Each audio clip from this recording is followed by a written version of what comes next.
This is the new Li Xiang L9. And it's quite like your living room because it has 6 seats that all got massage function. It has 2 large screens and it has a refrigerator as well that heats and cools your drink. My name is Fei Yan and you're watching Rev China, and today I'm going to introduce you to the exterior, the interior and how it drives on the road. This car is 5.2 meters long and almost 2 meters wide, so it certainly has a huge profile, but the design of the car is smooth and elegant and there's no sharp edges and creases on this car. It doesn't look as aggressive as some of its competitors, for example the BMW X7 or the Mercedes GLS. And in front of the car, the first thing you'll notice is probably this one line of daily running lights, and if you light it up, it looks like this. Very nice. And then you have the Li logo down here. Being an electric car, there's no grille. That's pretty much it. Up there is a laser radar, and this is now pretty much getting standard on all electric cars. It certainly offers a lot more information and better information than your cameras and the standard millimeter waves, which we're going to show you when we turn on the driving assistance. Moving down the side, you have 21-inch alloy wheels as standard. There are only 2 choices. You have this one, the black and gray one, or a similar design but with gray and silver. Paint color wise, you get more choices. So there are 4 free ones that are included in the price. You have your black, gray, silver and a very nice champagne or goldish color. And for 10,000 RMB extra, you get blue, green and a very nice metallic purple, which is my favorite. There are 2 huge wheel arches on the side. Other than that is the same smooth and elegant design on the side. There are these automatic door handles that are hidden away whilst the door is stationary, and it's certainly very convenient. All cars comes with soft closing doors as standard, and you have this greeting mode. So what it means is that once you're close to the car, it automatically lowers itself because this car has air suspension as well as standard. Back of this car, you have the same design, one line of a tail light, and then you have a braking light up there. You have 2 braking lights down here as well. It certainly looks very impressive and I do love it. The only down point is if you actually have to damage this and need to repair it, it probably costs you a lot to do so. Right, I'm now sitting in the driver's seat. As you can see, there's no driver's display. Instead, you get this tiny little screen here showing your range and your fuel, electricity consumption and your gear. But you do get a really big head-up display which offers a lot of information. I can even see the upcoming traffic from the other side thanks to the laser radar that we talked about just now. Then you have multi-function steering wheel that you can control your 360-degree parking camera and your cruise control, for example. And then they have removed the traditional gear knobs. Instead, you have this Mercedes or Tesla model of gear knob on here. And then on the side, this is where it stands out. You have these 2 15-inch large screens. One is your infotainment system, and one, if I open it, is the entertainment system for your passenger. And the system itself is really smooth and quick and is crystal clear and really easy to operate. And all cars comes with 5G connection as well. So if you're watching any video on here, making sure there's no buffering time so you don't need to wait. And down here you have 2 wireless charging pads and 1 for your key here as well. Over here you have 2 cup holders, and there are even 2 cup holders behind here for your rear passengers. You have a huge storage place down here, and then you have a USB-C charging port. But unlike the Tesla, they still kept the physical buttons for the side mirrors, your windows on the sides and behind you as well, which is pretty nice. But this car has 21 speaker sound system, and the sound itself is pretty nice. Let's have a try.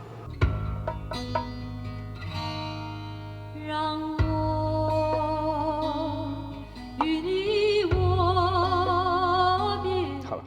Now, at the beginning of the video, I talked about the car is similar to your living room. The second row here is where it mostly fits the bill. So I've got the seat at its most back position. I can properly stretch out. I can't even touch the floor here. And I've got tons of headroom. I've got a 15-inch screen, which is touch sensitive, and it also can be controlled by gesture control. We'll show it in a bit. And then I have a plain style magazine folder here. I have my own control for the air conditioning, climate control. I've got two USB-C chargers over there, and I've got the refrigerator, which you can cool and heat your drink or food in there. Now, gesture control. So I've got my palm open. You can see there is a point on the screen, and I just need to close my palm and it goes into that program automatically. If I need to come out of that program, I just need to hold my hand up and then flip it back like this.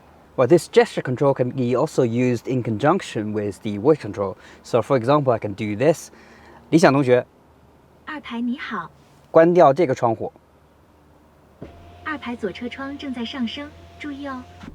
I just said close this window and it understands that's the window I want to close. I can also say 理想同学，来了，打开这个窗户。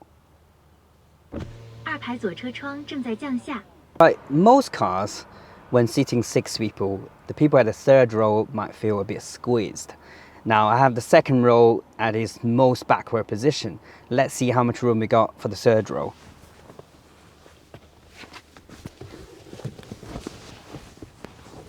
I'm now in the third row, right? I can still fit in with the second row being in the most backward position. Even this third row is heated.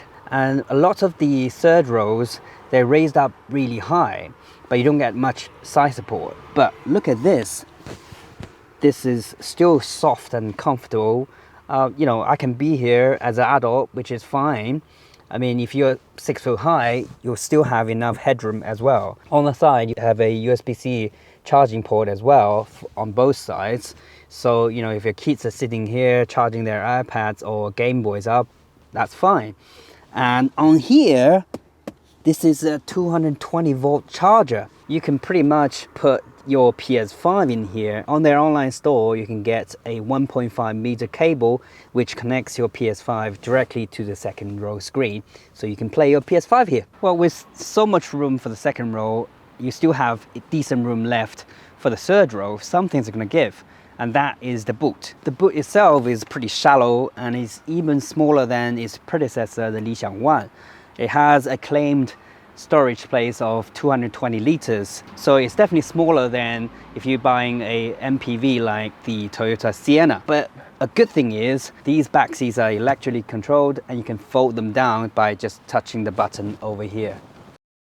Now this car is a range extender. So what it means, it has a battery which is 44.5 kilowatt and it drives 2 electric motors, one at the front, one at the back, with a total of 449 horsepower and 620 newton meters of torque. But it also has a tank for petrol of 65 liters, and that is combined with 1.5 liter turbocharged 4-cylinder petrol engine. And that engine doesn't really drive any of the wheels, it only generates electricity. So when you run out of your electricity, petrol engine kicks in and produces more electricity for you. The battery alone, you can drive up to 180 kilometers. With the petrol engine, you have a combined range of more than 1,000 kilometers. For a car of this size, that's never heard of really. So if you're driving this car, you probably wouldn't have any of the range anxiety, because if you have a full on electricity and full on petrol, you can pretty much go on for the whole day. As I said before, 5.2 meters long is pretty big, and driving it, you certainly feel its presence. It's a very big car, but It doesn't have that much body lean. It certainly drives like a boat, but with a 5.3 second 0 to 100 speed, you can't say it's nippy, but it's certainly fast enough for you to overtake anyone on the road. The acceleration pedal, I think they have configured it to be more like a petrol car with a kind of 3-liter V6 engine. It's very smooth, and you feel yourself like stick on the road. It's really grippy. The power keeps going in a kind of linear kind of way, rather than, you know, your Tesla or other electric cars. You put your foot down and it kind of jumps. Brake is like a petrol car as well, which is pretty good. You don't really have any learning curve if you're switching from a petrol car to an electric car. And I've got the energy recuperation on the highest level, but you still can't really feel it. It slows down, but it slows down just like a petrol car, nothing more.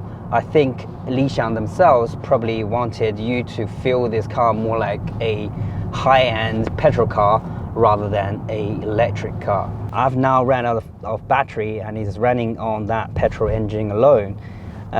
I can hear a little bit of noise. The vibration filters through. I can feel a bit on the steering wheel as well, but it's nothing more than, you know, what you can get from a petrol car. Is the cabin itself is really quiet, is comfortable as well. I mean, there's nothing to complain. The only thing is, because the quite big 21-inch as standard, you do get a little bit of tire noise when you're driving fast, but you know, that's acceptable. This car has got, you know, laser radars, and there's so many cameras around it as well. So I'm going to switch on the driving assistance and I'll see how it copes with this busy road here. Right, my hands are off. Now on the head-up display, so much information. I can see the map, I can see where the car is going, I can see how fast it's going, I can see the speed limits as well. It's now asking me to take back control, and it's back on. As you just saw, on a busy road, you can't really rely on it 100%. It asks me to take back control all the time. This car has air suspension as standard. We're going through quite a rough section of the road. As you can see, the wheels deal with the surface quite well. I can't really feel too much in here. It's certainly the suspension itself feels better than the Li-Xiang 1, which is its predecessor, much better.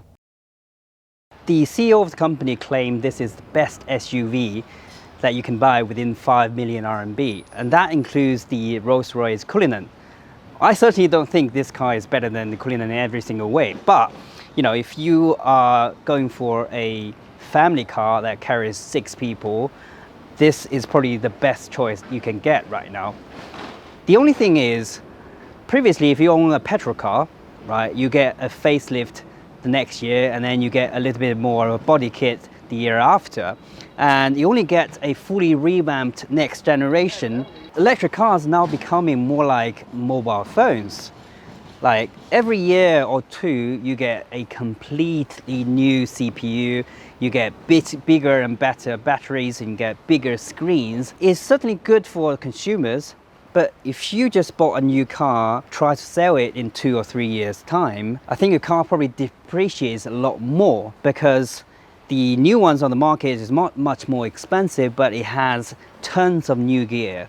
I'm not sure whether that's good for you or not, but we'll tell whether other manufacturers follows the same suit.